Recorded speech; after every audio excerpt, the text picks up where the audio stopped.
Hello साथियों, astronomy की इस नई क्लास में आपका स्वागत है। एस्ट्रोनॉमी की पिछली क्लास में हमने सूर्य के बारे में समझा था। सूर्य की आंतरिक और बाह्य संरचना को हमने देखा था। अब हम आइए इसके आगे देखते हैं। आगे बढ़ने से पहले हम सूर्य और पृथ्वी का कुछ तुलनात्मक अध्ययन कर लें, जो कि अक्सर आपके एग्जाम्स में पूछ लेता है। अगर मैं बात करूं अर्थ की, अर्थ अर्थात हमारी पृथ्वी और सन हमारा सूर्य। अगर मैं बात करूं पृथ्वी के व्यास की, तो पृथ्वी के व्यास का सूर्य का व्यास 109 गुना है। इसको आपको याद करना ही होगा, यह अक्सर पूछ लेता है एग्जाम्स में। और अगर बात की जाए द्रव्यमान की, तो पृथ्वी का जितना द्रव्यमान है उस द्रव्यमान के 3,32,000 गुना बड़ा है। अगर पृथ्वी का द्रव्यमान 1 किलो है तो सूर्य का द्रव्यमान 3,32,000 किलोग्राम है। उसके बाद दोस्तों, अगर गुरुत्वाकर्षण की बात करूं, तो अगर पृथ्वी का गुरुत्वाकर्षण 1 है तो सूर्य का गुरुत्वाकर्षण पृथ्वी के 28 गुना है। अगर जैसे मैं बात करूं पृथ्वी का गुरुत्वाकर्षण 9.8 है, तो इससे अगर हम 28 का गुणा कर दें, 28 का गुणा कर दें, तब जो है सूर्य का गुरुत्वाकर्षण हमें प्राप्त हो सकेगा। उसके बाद अगर घनत्व की बात की जाए, तो पृथ्वी के घनत्व से सूर्य का घनत्व 20 गुना ज्यादा है। गुरुत्वाकर्षण 28 गुना ज्यादा है और घनत्व जो है वो पृथ्वी के 20 गुना ज्यादा है। अगर मैं बात करूं तो पृथ्वी का घनत्व जो है वो 5 ग्राम पर सेंटीमीटर क्यूब होता है। इसका क्या मतलब होता है दोस्तों, आइए हम समझ लेते हैं। तो ये आपका क्यूब है, ये आपका क्यूब है। इस क्यूब में, इस डिब्बे में अगर हम पृथ्वी की मिट्टी को भरें, तो इस 1 सेंटीमीटर के क्यूब में पृथ्वी की मिट्टी जो है वो 5 ग्राम आएगी। जबकि इसी में सूर्य की मिट्टी करीब, सूर्य का जो प्लाज्मा है वो करीब 100 ग्राम आएगा। तो इसका मतलब ये होता है दोस्तों घनत्व का। पृथ्वी के घनत्व से सूर्य का घनत्व 20 गुना ज्यादा है। तो सूर्य से करीब 10 का पावर 26 जूल पर सेकेंड ऊर्जा हमें प्राप्त होती है। मतलब इतना जूल ऊर्जा हमें पर सेकेंड, हर सेकेंड इतना ऊर्जा सूर्य हमको प्रदान करता रहता है। अब हम दोस्तों आइए कुछ आगे और देख लेते हैं। हमने आपको सूर्य के बारे में बताया था। मैंने ये बताया था कि ये जैसे हमारा सूर्य है, तो सूर्य का जो आंतरिक भाग होता है उसको हम कोर कहते हैं, और मिडिल वाले भाग को हम कहते हैं विकिरण मंडल, विकिरण मंडल। और बाहरी भाग को हमने कहा था संवहन मंडल।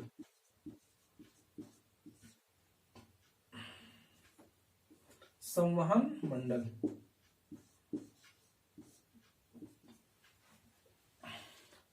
इसके बाद दोस्तों मैंने आपको सूर्य की बाह्य संरचना के बारे में बताया था। मैंने ये बताया था कि सूर्य का जो दिखाई देने वाला भाग होता है, इस भाग को हम कहते हैं फोटोस्फीयर अर्थात प्रकाश मंडल। और इसके बाहर वाले भाग को हमने कहा था कि ये है आपका वर्णमंडल।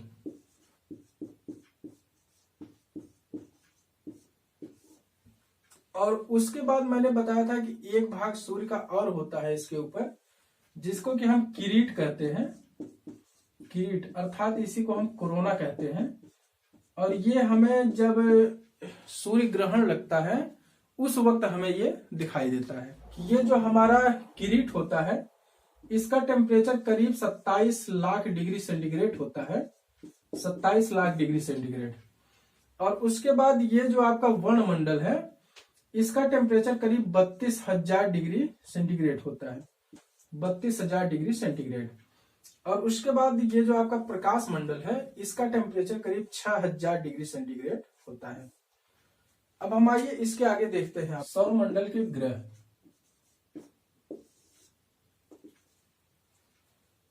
सौर मंडल, सौर मंडल के ग्रह को देखेंगे।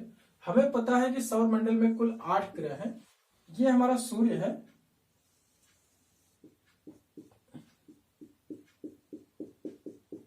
ये है सन। सूर्य के सबसे निकट का तारा इसको हम बुध कहते हैं या फिर मरकरी कहते हैं। मरकरी या फिर बुध।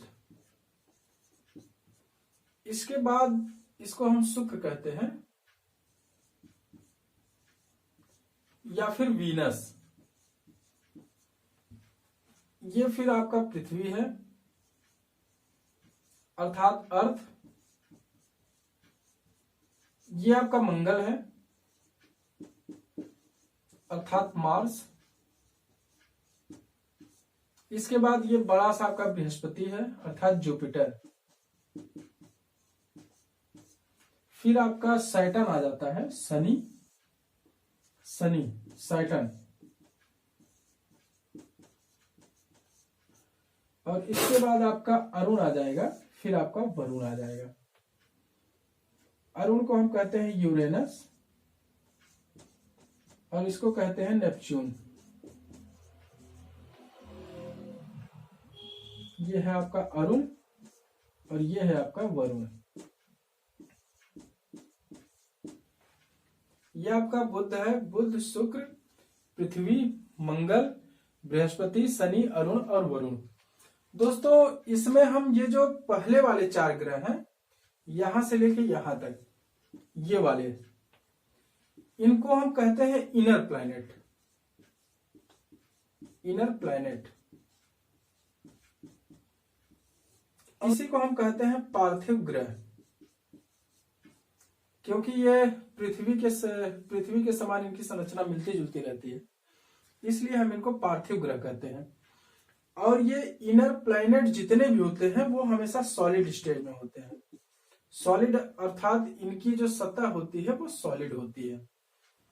और इसके बाद इनके जो सैटेलाइट हैं अर्थात उपग्रह है, इनमें या तो कुछ में होते ही नहीं है या तो बहुत कम होते हैं, बहुत कम। ये मैंने आपको बता दिया इनर प्लैनेट के बारे में। ये कुल 4 होते हैं। इसके बाद जो जुपिटर से लेके आपका नेपच्यून तक है इनको हम कहते हैं आउटर प्लैनेट। आउटर प्लैनेट, और इन्हीं को हम कहते हैं जोवियन ग्रह। जैसे हमने इन चारों प्लैनेट को कहा पार्थिव ग्रह, उसी प्रकार इनको हम कहते हैं जोवियन ग्रह। जोवियन, और ये जो है या तो लिक्विड स्टेज में होंगे या फिर ये प्लाज्मा अवस्था में होंगे।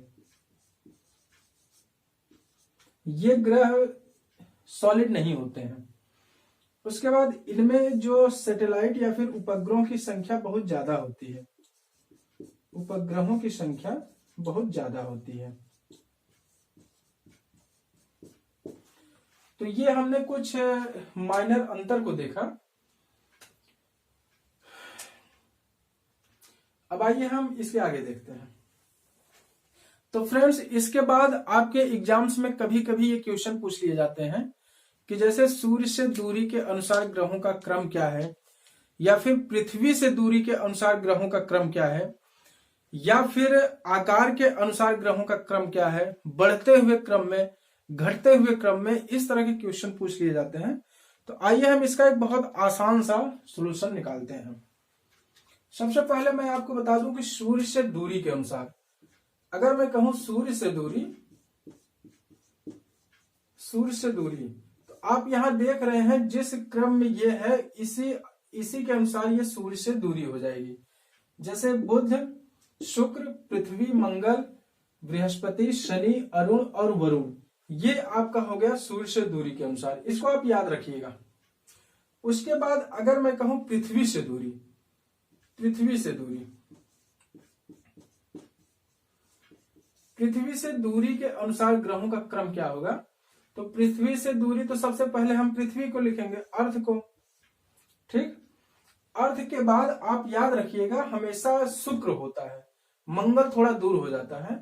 अर्थ के बाद शुक्र होगा अर्थात वीनस होगा, ठीक। इसके बाद आपका मार्स होगा, फिर आपका मरकरी हो जाएगा या अर्थात बुध हो जाएगा।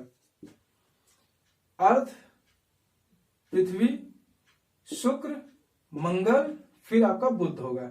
ये आपके 4 क्रम हो गए। इसके बाद ये वाला क्रम इसी के अनुसार रहेगा, जुपिटर, सैटर्न, यूरेनस और नेपच्यून। इसको आप याद रखिएगा। अब अगर मैं बात करूं आकार के अनुसार, आकार के रिकॉर्डिंग बढ़ते हुए क्रम में, बढ़ते हुए क्रम में, तो आपको पता है कि सबसे बड़ा ग्रह जो है वो क्या है, जुपिटर है। तो इसमें आप इसी सीक्वेंस में इसको इसी सीक्वेंस में याद रखेंगे, जैसे कि जुपिटर, सैटर्न, यूरेनस और नेपच्यून। और फिर उसके बाद जैसे हमने पृथ्वी की दूरी के अनुसार क्रम को देखा था, इसी क्रम को हम फिर से यहां पे रख देंगे। अर्थ, वीनस, मरकरी और आपका मार्स। अर्थात अगर बढ़ते हुए क्रम की बात की जाए तो आपका बृहस्पति हो जाएगा, शनि हो जाएगा, अरुण, वरुण, पृथ्वी, उसके बाद आपका वीनस हो जाएगा, फिर आपका मरकरी हो जाएगा, फिर आपका मार्स हो जाएगा। ये हो गया। और उसके बाद अगर घटते हुए क्रम की बात करूं, घटता हुआ क्रम, अगर मैं इसकी बात करूं तो ये बस आप इसका उल्टा ऐसे कर दीजिए, बस ये हो गया। आई होप आप इसको आसानी से समझ गए होंगे। आइए हम एक बार फिर से देख लेते हैं ताकि आपको चीजें क्लियर हो जाए। सूर्य के रिकॉर्डिंग दूरी के अनुसार, तो आपका सबसे पहले क्या हो जाएगा, बुध, शुक्र, पृथ्वी, मंगल, बृहस्पति, शनि, अरुण और वरुण। ये हो गया। और अगर ये कहा जाए कि पृथ्वी के रिकॉर्डिंग, पृथ्वी के रिकॉर्डिंग दूरी क्या होगी, तो इसमें सबसे पहले हम पृथ्वी को लाएंगे, पृथ्वी, और फिर उसके बाद आपका शुक्र होगा, फिर आपका मंगल होगा। पृथ्वी, शुक्र, मंगल, और उसके बाद आपका बुध हो जाएगा। और फिर इसी को फिर से हम यहां पे एज इट इज रख देंगे। और अगर ये कहा जाए कि आकार के अनुसार बढ़ता हुआ क्रम, आकार के अनुसार बढ़ता क्रम, तो ये आपका इसी तरह हो जाएगा। सबसे पहले आप यहां से शुरू करिए, जो आपने ये वाला पोर्शन याद रखा है, बृहस्पति, शनि, अरुण और वरुण। और उसके बाद फिर आप इस वाले भाग को जो आपने यहां पे याद रखा है पृथ्वी से दूरी के अनुसार, उसी को हम फिर से यहां पर रख देंगे। पृथ्वी, शुक्र, मंगल और आपका बुध। ये हो गया आपका बढ़ते हुए क्रम के अनुसार, ठीक। और अगर घटता हुआ क्रम कहा जाए, ये आकार के अनुसार ये घटता हुआ क्रम है, सॉरी घटता हुआ क्रम है, क्योंकि बृहस्पति सबसे बड़ा है, उसके बाद शनि है, फिर अरुण है, फिर वरुण है। अगर फिर यही बढ़ता हुआ क्रम कहा जाए, बढ़ता क्रम, तो ठीक इसका जो है उल्टा हो जाएगा, इस तरह से। तो ठीक, सौर मंडल में हमें पता है कि कुल 8 ग्रह हैं, और इनमें सबसे पहला है आपका बुध अर्थात मरकरी। मरकरी नाम जो है एक ग्रीक के देवता है, ग्रीक देवता के नाम पे इस ग्रह का नाम मरकरी रखा गया है। अगर मैं बात करूं, ये ग्रह जो है सूर्य के सबसे नजदीक है, सूर्य के सबसे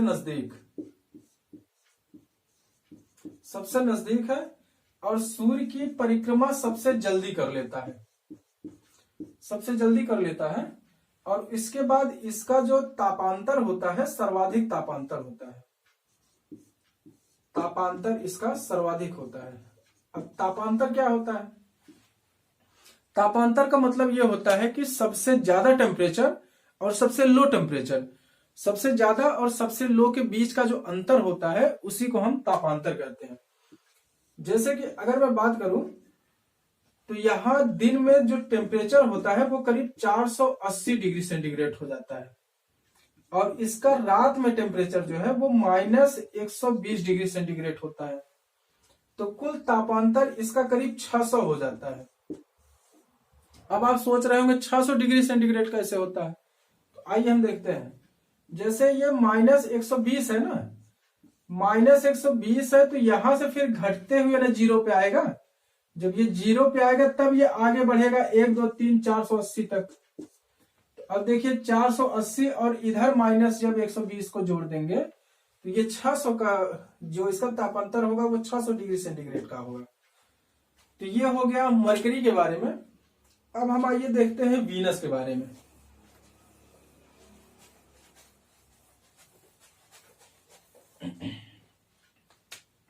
दूसरा ग्रह है आपका वीनस अर्थात शुक्र।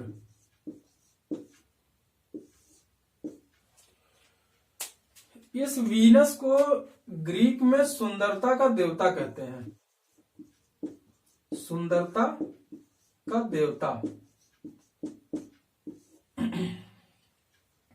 और इसी सुंदरता के देवता के नाम पे इस ग्रह का नाम वीनस रखा गया है। और आपको पता होगा कि इसी वीनस ग्रह को हम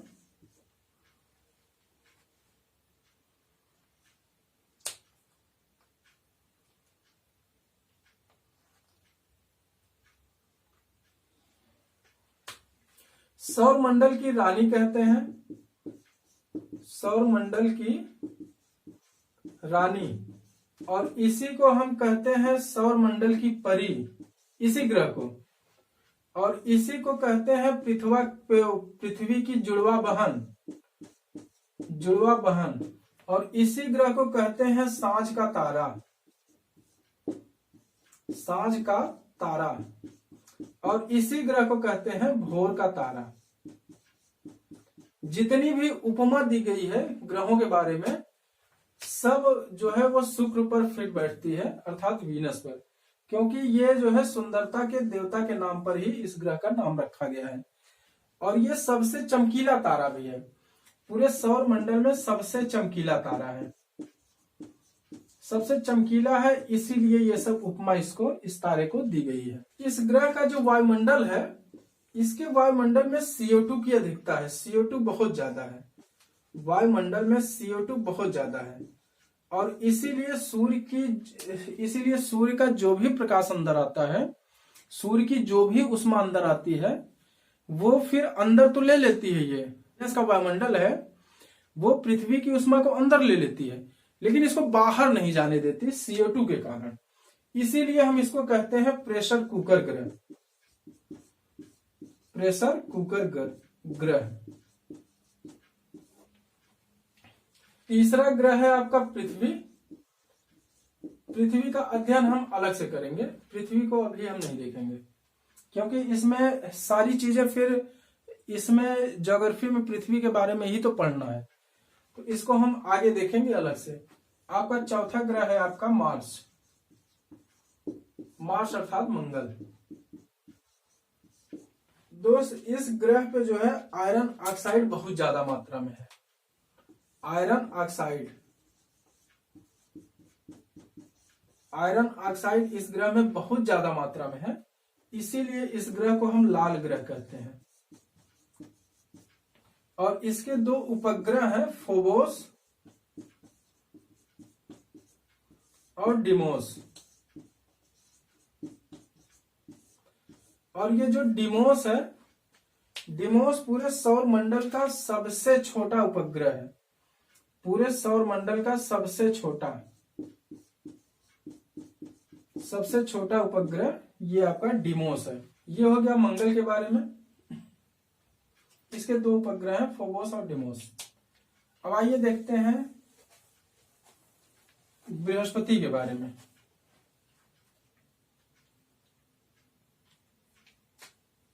आपका 5वां ग्रह है बृहस्पति, बृहस्पति अर्थात जुपिटर।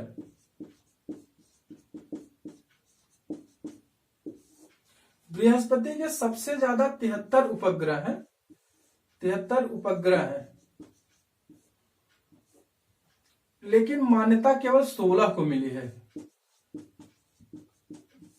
अर्थात 73 उपग्रह तो हैं लेकिन मान्यता केवल 16 उपग्रह को मिली है। और इस ग्रह को हम वैक्यूम क्लीनर ग्रह भी कहते हैं, वैक्यूम क्लीनर ग्रह भी कहते हैं। वैक्यूम क्लीनर इसको इसलिए कहते हैं दोस्तों कि जैसे ये मान लीजिए कि हमारा सन है, सन के आगे जैसे ये बुध है, शुक्र, पृथ्वी, मंगल और ये आपका बृहस्पति, लेकिन आपके मंगल और बृहस्पति के बीच, मंगल और बृहस्पति के बीच जो है वो क्षुद्र ग्रह की पेटियां पाई जाती हैं। इस तरह से क्षुद्र ग्रह बहुत ज्यादा मात्रा में होते हैं और ये इन क्षुद्र ग्रहों को जो है ये बृहस्पति अपनी आकर्षण शक्ति से खींच के रखती है। जैसे ये अपने गुरुत्वाकर्षण के कारण इस पूरे वर्ल्ड को जो है वो खींच के रखती है, इसीलिए इसको जो है वैक्यूम क्लीनर ग्रह कहा जाता है, वैक्यूम क्लीनर। ये हो गया आपका बृहस्पति के बारे में। ठीक है फ्रेंड्स, इसके आगे हम अपनी नेक्स्ट क्लास में समझेंगे। तो फ्रेंड्स, आपको ये क्लास कैसी लगी मैसेज करके जरूर बताइएगा। और हाँ, अगर आपके कोई सुझाव भी हो तो वो भी हमको जरूर बताइएगा। तो ठीक है फ्रेंड्स, मिलते हैं अगली क्लास में। Thank you very much.